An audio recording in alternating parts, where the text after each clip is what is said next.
इस बीच बड़ी जानकारी आ रही है कि परमवीर सिंह की याचिका पर बॉम्बे हाईकोर्ट में सुनवाई शुरू हो गई है। हाईकोर्ट ने कहा है कि बिना एफआईआर जांच नहीं हो सकती। शिकायत दर्ज होने के बाद ही सीबीआई को सौंपा जा सकता है केस, ये हाईकोर्ट ने साफ तौर पर कहा है। अश्विनी पांडे हमारे संवाददाता हमारे साथ मौजूद है। शिकायत दर्ज होने के बाद ही सीबीआई को सौंपा जा सकता है केस, ये कहा है बॉम्बे हाईकोर्ट ने अश्विनी, यानी पहले एफआईआर हो, जांच शुरू हो इस मामले की, उसके बाद ही सीबीआई को केस ट्रांसफर हो सकता है, ये मतलब है? जी बिल्कुल, देखिए जो पीआईएल है उसमें साफ तौर पे लिखा है कि इस मामले की जांच सीबीआई से कराई जाए। और जब ये बात जो है परमवीर के वकील ने कोर्ट के सामने रखी तो कोर्ट ने साफ तौर पे कहा कि पहले आप इस मामले की एफआईआर दर्ज कराइए, अगर शिकायत दर्ज नहीं हुई है तो ऐसे में सीबीआई को जांच कैसे हैंडओवर दी जा सकती है।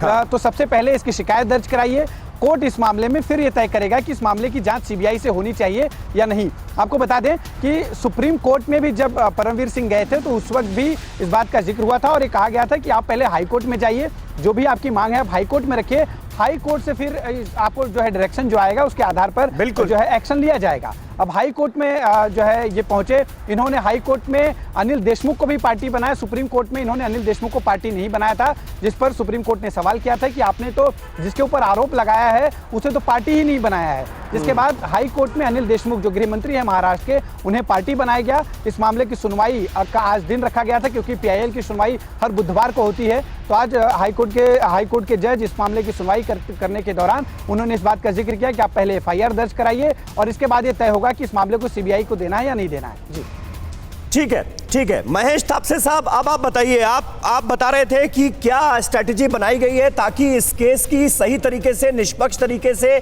जांच हो पाए। अब बॉम्बे हाईकोर्ट ने कह दिया है कि इस मामले की एफआईआर तो रजिस्टर कराइए पहले। देखिए, पहले से हमारी पार्टी एनसीपी और महाराष्ट्र महाविकास आघाड़ी सरकार का एक लक्ष्य था कि जिस प्रकार के आरोप हुए वो जनता के सामने उजागर हो, उसके अंदर कुछ तथ्य है तो सामने आए। ये सारी बातें हमने पहले दिन से कही। अब इसमें बहुत ही संदिग्धता हमें नजर आती है। एक तरफ एक आरोप लगाया है कि ऐसे मांगा गया है, एक तरफ आपके स्टिंग ऑपरेशन में ऐसे बोल रहे हैं कि हमने दिया है, मांगा गया है और दिया है, इसमें जमीन आसमान का फर्क है। The court works on evidences provided by the honourable advocates. जो भी प्रोसिक्यूशन पार्टी है, जो जजमेंट, जो एविडेंस बेस्ड करेगी, उसके ऊपर सारी चीजें होती है। मांगा गया है और दिया गया है में बहुत जमीन आसमान क्या फर्क है? क्या फर्क है? रिश्वत चाहे मांगी जाए या दी जाए, दोनों ही जुर्म है ना। में क्या डिफरेंस देख रहे हैं आप? मांगा गया है, दिया गया है, में क्या डिफरेंस देख रहे हैं आप? बताइए ना। इसीलिए निष्पक्ष जांच की मांग हमने करी और रिटायर्ड जज की एक समिति गठित करी गई है। तो इसके अंदर तो एफआईआर करवाएंगे या नहीं? आपकी सरकार एफआईआर करवाएगी या नहीं इस मामले की? इसके अंदर है वो सामने आएगा। हम तो चाहते हैं कि जनता के सामने सारी चीजें आए। महाविकास आघाड़ी सरकार चाहती है कि जनता के सामने सारी चीजें आए। पीके जैन साहब कुछ ऐड करना चाह रहे हैं। जैन साहब, अब तो एफआईआर दर्ज कराना मजबूरी होगा ना?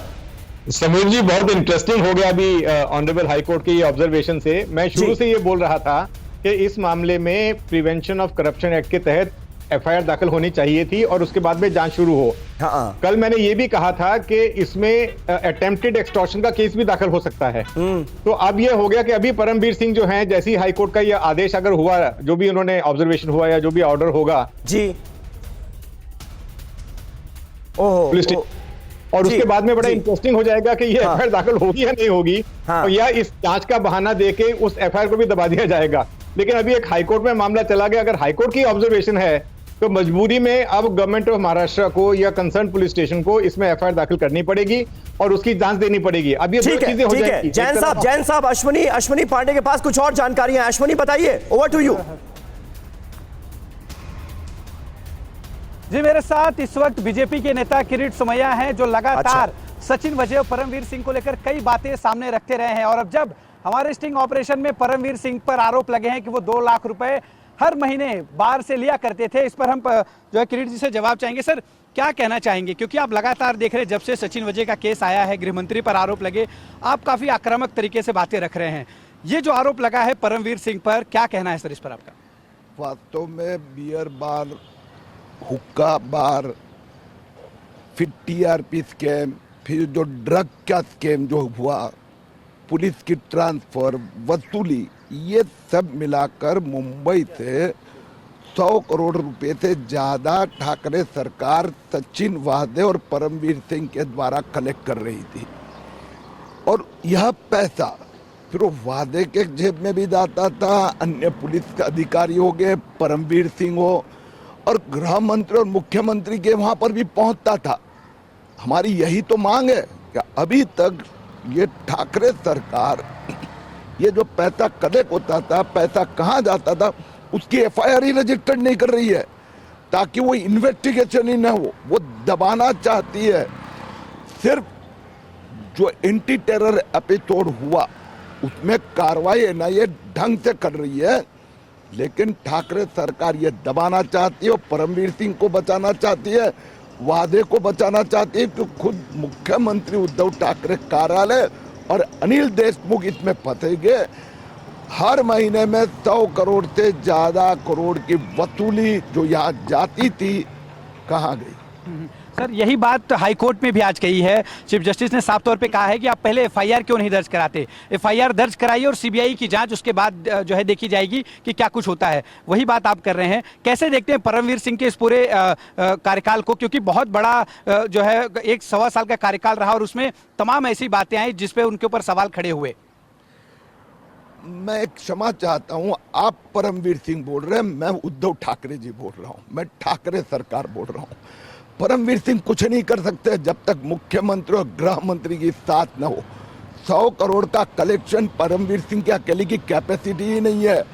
और एफआईआर ये ठाकरे सरकार ने करनी है, गृह मंत्रालय ने करनी है, लेकिन वो होने नहीं दे रहे हैं। जैसे कोर्ट में आज जो विषय निकला वो बहुत स्वाभाविक है।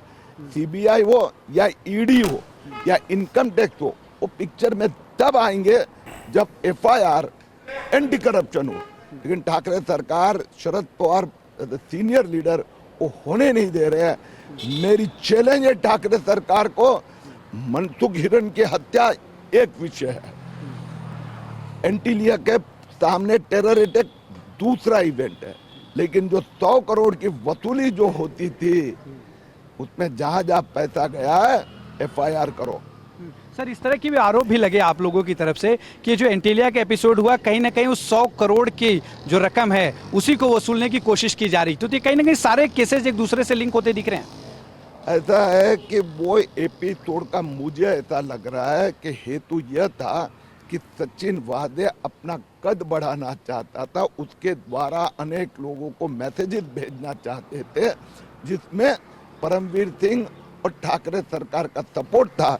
है ना, वसूली जहाँ 5 लाख होती थी या 5 दिन डिले होता था, वो लोग वापस डर के मारे जल्दी पैसा दे दे। परमवीर सिंह वाला 2 लाख वाला ये एक ही इश्यू नहीं है, इश्यू 100 करोड़ के कलेक्शन का है। चलिए अश्वनी, बहुत बहुत शुक्रिया आपका। तो किरीट सोमैया भारतीय जनता पार्टी के नेता बड़ा आरोप लगाते हुए, निष्पक्ष जांच की मांग करते हुए और ऊपर से लेकर नीचे तक सब मिले हुए हैं। ये बात बराबर बीजेपी की तरफ से लगातार कही जा रही है। और अब बॉम्बे हाईकोर्ट ने यह कह दिया है कि पहले इस मामले की एफआईआर आप रजिस्टर करवाइए और उसके बाद सीबीआई जांच की मांग होनी चाहिए, उसके बाद ही सीबीआई को केस ट्रांसफर किया जा सकता है। फिलहाल आप सभी का बहुत बहुत शुक्रिया हमारे साथ बने रहने के लिए। परवाह देश की, सोमवार से शुक्रवार रात 10 बजे TV9 भारतवर्ष पर।